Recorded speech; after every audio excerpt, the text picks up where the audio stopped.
এক ভাই কিশোর থেকে কাজ দিয়েছে, তার আপনারা ক্ষমতা গেলে পুলিশকে স্বতন্ত্র কাজ করার সুযোগ দেবেন কিনা। আর ওইটার জন্যই তো আমরা বসে আছি। এই 15টা বছর পুলিশ দিয়ে আমাদের নিজে অত্যাচারটা করছে, অপরাধ একটা যে আমরা বিএনপি করছি, আমার ছোয়াকে আমার বিএনপি করছে, তাই দাঁড়া নিয়ে পারে, ঠিক না? এইটা যেন না হয় আমরা সেই ব্যবস্থা করতেছি।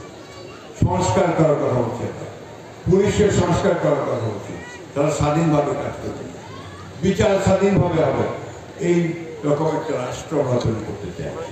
খুব পরিষ্কার কথা। এখনো কিছুদিন আগে বলে আসলাম, পুলিশের অফিসে আমার বাসায় আসছিলেন, আমি বললাম আপনার থেকে আমার একটাই অনুরোধ যে অন্যায়কে প্রশ্রয় দেবেন না, দেখবেন না দেশে কোন দল করে না করে, এগুলো দেখবেন না। যে অন্যায় করবে, যে মানুষের ক্ষতি করবে, সাথে সাথে তাকে আইনের আওতায় নিয়ে সেটা বিচার করবে। সুতরাং একটা কথা খুব জোর দিয়ে আপনাদের সঙ্গে বলে যায়, আপনারা আমাদেরকে ভোট দেন আর না দেন যায় আসে না, কিন্তু আপনাদের পাশে আমরা আছি। আপনাদের যে অধিকার, সে অধিকারকে রক্ষা করার দায়িত্ব আমাদের। আপনাদের প্রয়োজন কোনো অন্যায় না হয়, অবিচার না হয়, সেটা আপনারা অবশ্যই করব। এটা আমাদের দৃঢ় বিশ্বাস, আমরা এটা করতে পারবো। যাই হোক, আর বক্তব্য বাড়াতে চাই না। আমার মুসলমান ভাইরা ভালো আছেন তো? আমরা সবাই মুসলমান ভাইরা ভালো আছেন? হ্যাঁ, অনেকদিন পর আসছি। এই মাঠে বহু মিটিং করছি, রাত্রে মিটিং করছি, মনে আছে আপনাদের? এই মাঠের মধ্যে মাটিতে বসে মিটিং করছি বহুবার। তো আসেন, আমরা আরেকবার চেষ্টা করি বাংলাদেশকে আমরা সুন্দর করে গড়ে তুলতে পারি।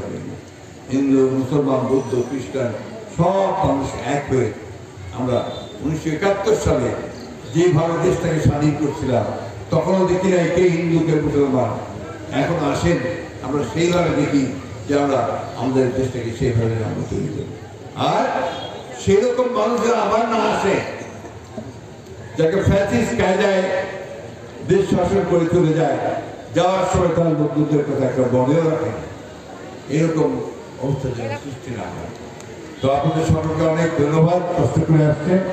আপনারা ভালো থাকবেন, সুস্থ থাকবেন এবং ভবিষ্যতে সেই সুন্দর বাংলাদেশ, ন্যায়নিষ্ঠার বাংলাদেশ, ন্যায়নীতি বাংলাদেশ, উন্নয়নের বাংলাদেশ নির্মাণ করবাকারী সবাই একদিকে কাজ করবেন, এই বিশ্বাস নিয়ে আজকে আমি আপনাদের কাছে যাচ্ছি। আসসালামু আলাইকুম, খুদা হাফেজ। হিন্দু ভাই বোনদের নমস্কার। বাংলাদেশ জাতীয় দল জিন্দাবাদ, শহীদ জামাল দেশের জিন্দাবাদ, জিন্দাবাদ।